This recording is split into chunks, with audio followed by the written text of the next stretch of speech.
Good day, ma'am. By the way, I'm Jello Falcon Acevedo, one of the member of the Group 1, and this is our final requirement entitled Poverty. So now I am presenting to you the introduction of our topic. Poverty is a disease that has no cure.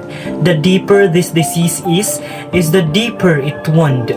By the way, a man lives under compulsion, but usually one wants to avoid it. Poverty is a condition of extreme poverty for any person or human being. This is a situation when a person starts to lack important things in his life, such as the roof, necessary food, the clothes, medicines, and etc. To continue his life, the causes of poverty are excessive population, fatal and contagious diseases, natural disasters, the low agricultural yields, unemployment, casteism, illiteracy, gender inequality, environmental problems, changing trends in the community of the country. The untouchability, the little or limited access to people's right, problems such as political violence, sponsored crime, corruption, lack of encouragement, inaction, accident social beliefs, and etc. have to be faced. Poverty has become a big problem of the world. Efforts are being made across the world today to remove poverty, but the problem is that it does not take the name of ending. This problem affects a human's economic and daily lives. Poverty teaches man to live like a slave in which he has to change the place over time. In this situation, due to lack of education of the poor, his nature and speech also make a difference. Living in a world of poor people has become a curse. Getting enough money to get food is like getting relief from a curse for the poor. That's why they do not have the access to education. Poverty is a state of having few material possessions of little income. Poverty can have diverse social, economic, and political causes and effects. Poverty is the worst form of violence. We can define poverty as the condition where the basic needs of the family like food, shelter, clothing, and education are not fulfilled. It can lead to other problems like poor literacy and employment, the malnutrition, and etc. A poor person is not able to get education due to lack of money and therefore remains unemployed. An unemployed person is not able to buy enough nutritious food for his family and their health. A weak person lacks the energy required for a job. A poor person is not able to get education due to lack of money and therefore remains unemployed.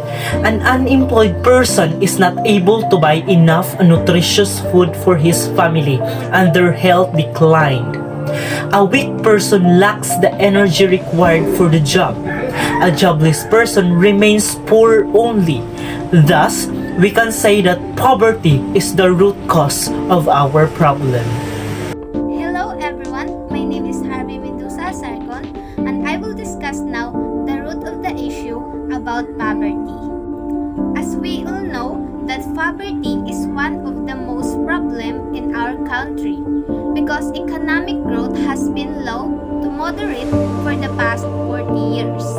With low poverty reduction, growth elasticity, and the agriculture sector has not grown entirely, and employment generation and job quality have been poor.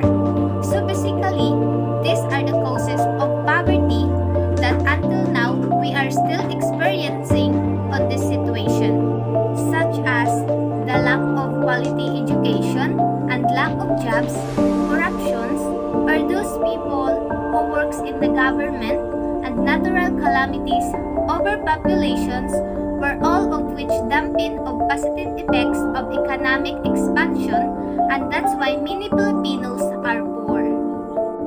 Poverty is the worst form of violence according to Mahatma Gandhi.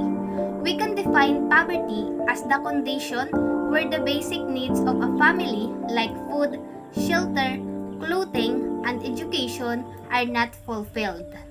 This is the factor that can contribute to poverty, or this is the reason why they have a poverty. First is the lack of education.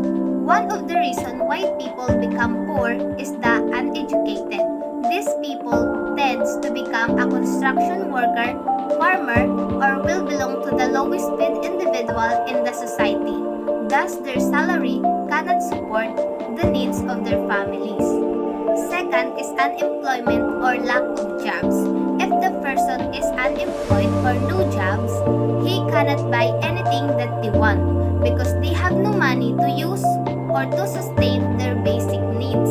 Therefore, they will feel so poor and can cause depression, which can also cause complicated diseases. Corruption is another reason of poverty because corruption can affect income inequality and poverty through various channels including overall growth, biased tax system, and poor targeting of social programs as well as through its impact on asset ownership, human capital formation, education inequality, and uncertainty in factor accumulation. Other problems that can cause poverty are the disaster or the natural calamities such as typhoons, earthquakes, volcanic eruption, flood, and landslide. Many people lose their source of living and income. They are then left without anything. Example, when Typhoon Odette happened, many people died, lost their homes, and lost their livelihood. So it caused poverty to the people of the Philippines. The last one, another cause of poverty in the Philippines is the rise of unmanaged population growth or overpopulation. Because the poor tend to have bigger families, they are unable to access health services or seek education, which leads to more children and the continuation of that cycle. And also, more people means an increased demand for food, water, housing, energy, healthcare, transportation, and more. And all that consumption contributes to ecological degradation, increased conflicts, and a higher risk of large-scale disaster like pandemics. Hello everyone, I am Clarity Morales Bagnol and I am going to report about the historical graph of poverty in the Philippines. Philippines poverty rate for 2018 was 46.90%, a 7.7% decline from 2015. Philippines poverty rate for 2015 was 54.60%, a 5.3% decline from 2012. Philippines poverty rate for 2012 was 59.90%, a 1.2% decline from 2009. Philippines poverty rate for 2009 was 61.10%, a 2.3% decline from 2006. This shows that even though the economy has recently slowed, the Philippines still making progress in poverty reduction.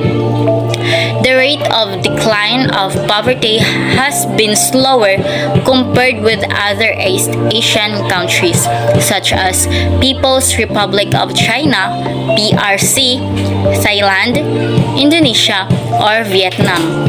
National Economic and Development Authority NEDA Deputy Director General Rosemary Edelion attributed this to a generally low and stable inflation, improved incomes, and higher employment rates during the period.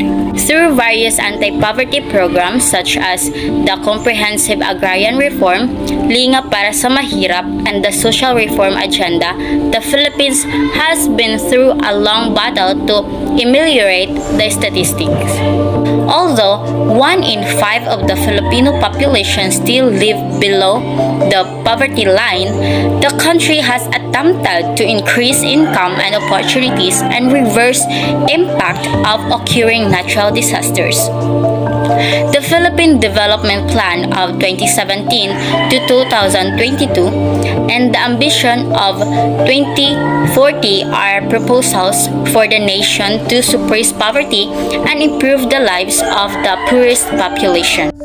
Poverty in the Philippines is one of the most serious problems that the government must deal with. Hi, I am Glenny Misinga, and this time I want to show you a video clip about what does poverty sound like and what does poverty looks like. Let's watch the video.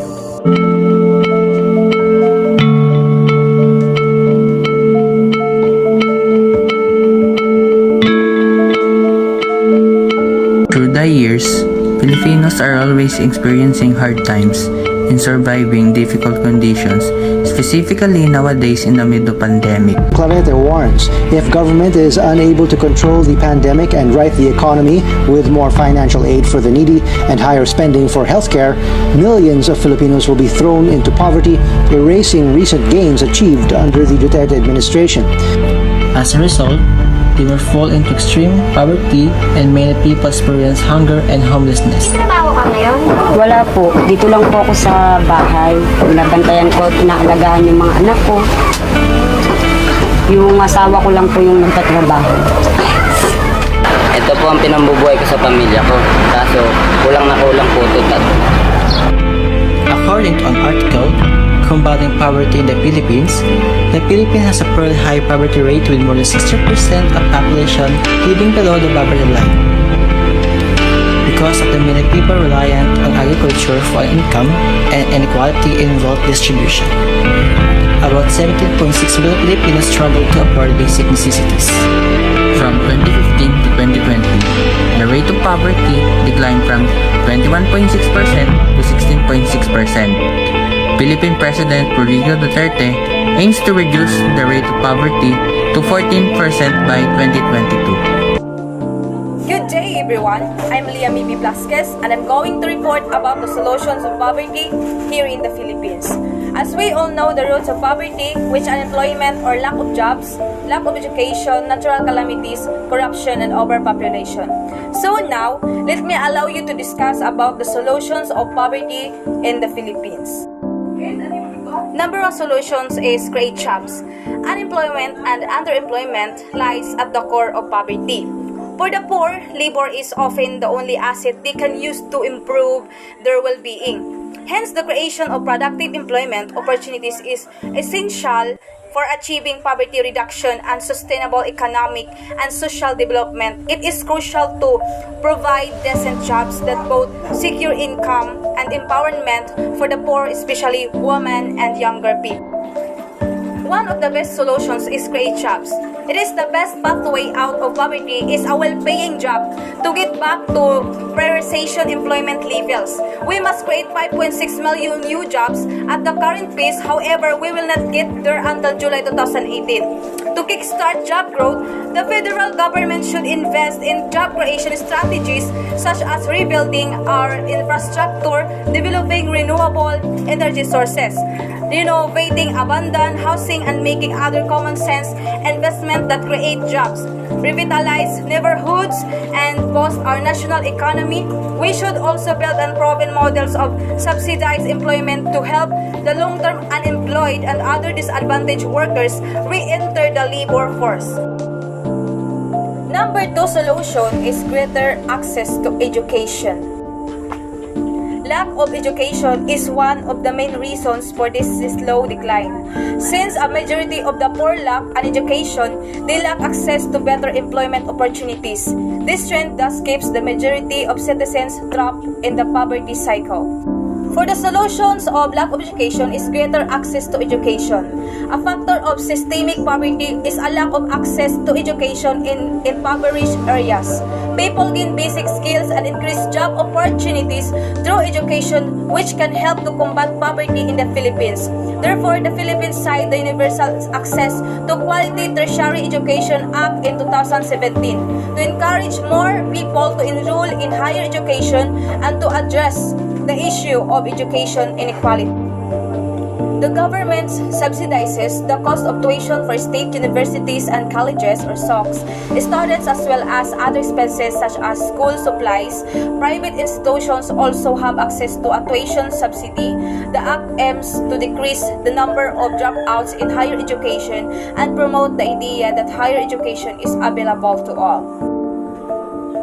Number 2 solutions of natural calamities is poverty is both a driver and consequence of disasters, and the processes that further disaster risk-related poverty are permitted with inequality.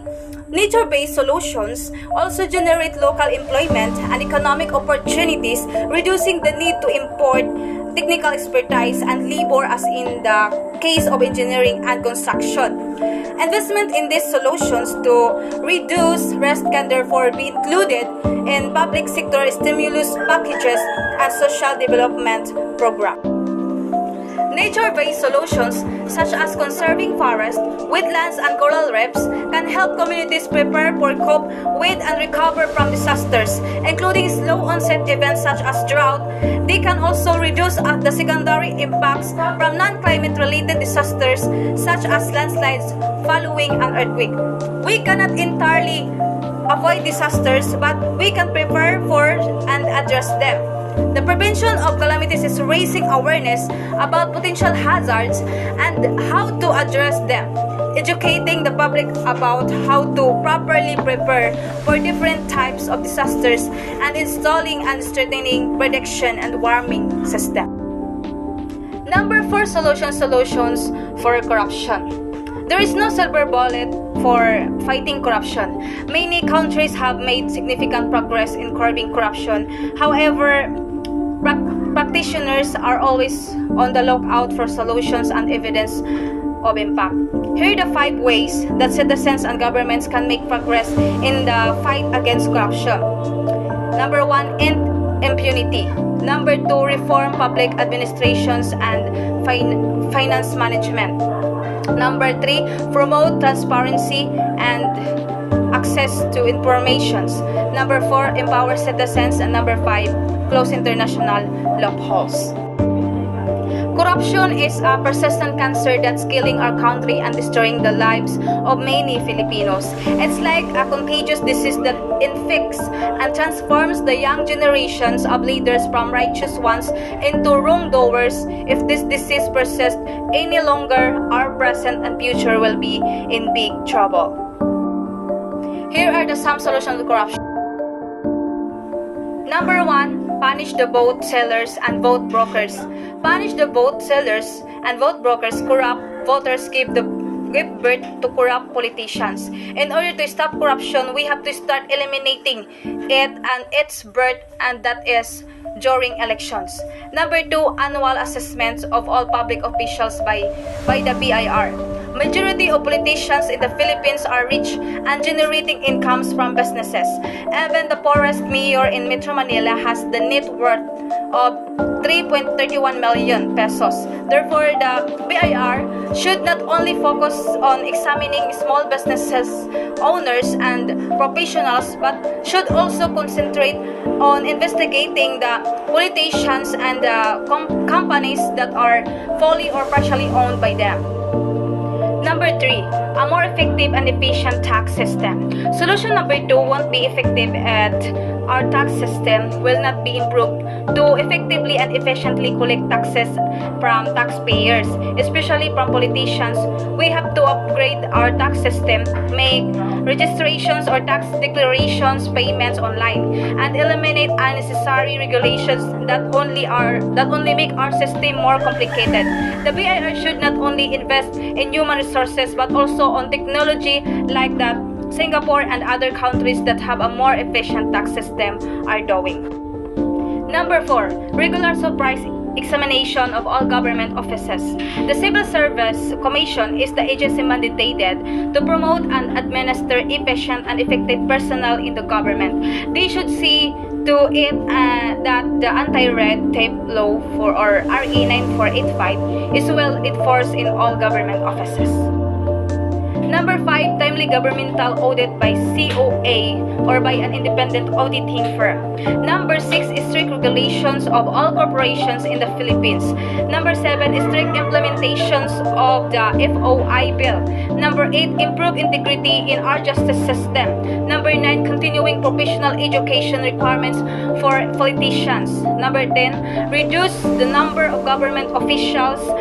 If all this fails, then the last solutions to reduce corruptions in the Philippines is simply to reduce the number of government officials in.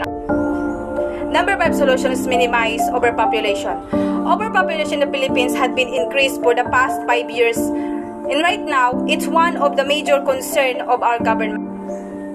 Solutions to overpopulation in the poverty is empower women. Studies shows that women with access to reproductive health services find it easier to break out of poverty, while those who work are more likely to use birth control, make education entertaining, government incentives, and one-child legislation. Good day everyone, my name is Jasamidi Tubiano. Today I am going to discuss the 10 recommendations to reduce poverty. Develop and implement rapid and sustained economic growth policies and programs in areas such as health, education, nutrition, and sanitation, allowing the poor to participate and contribute to the growth. Second is improve management of water and other natural resources. Most of rural poor depends on agriculture or other natural resources for their livelihood. Consequently, it is necessary that they have more equitable access to those resources so they are better able to manage their resources. Third is invest in and implement agricultural projects.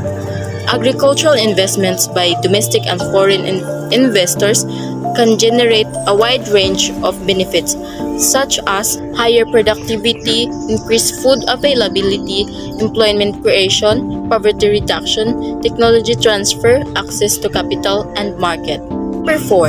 Encourage countries to engage in trade as a path out of poverty. Trade is the key to the growth and prosperity. Number 5. Create and improve access to jobs and income and develop entrepreneurial talent. Number 6. Providing all people with access to basic social service, including education, health care, adequate food, sanitation, shelter, and clean water. Number 7. Progressively developing social protection system to support those who cannot support themselves. Number 8. Empower people living in poverty by involving them in the development and implementations of plans and programs to reduce and eradicate poverty. Number 9. Remove barriers to equal access to resources and services. Number 10. Provide access to technology and innovation, including internet access and affordable energy.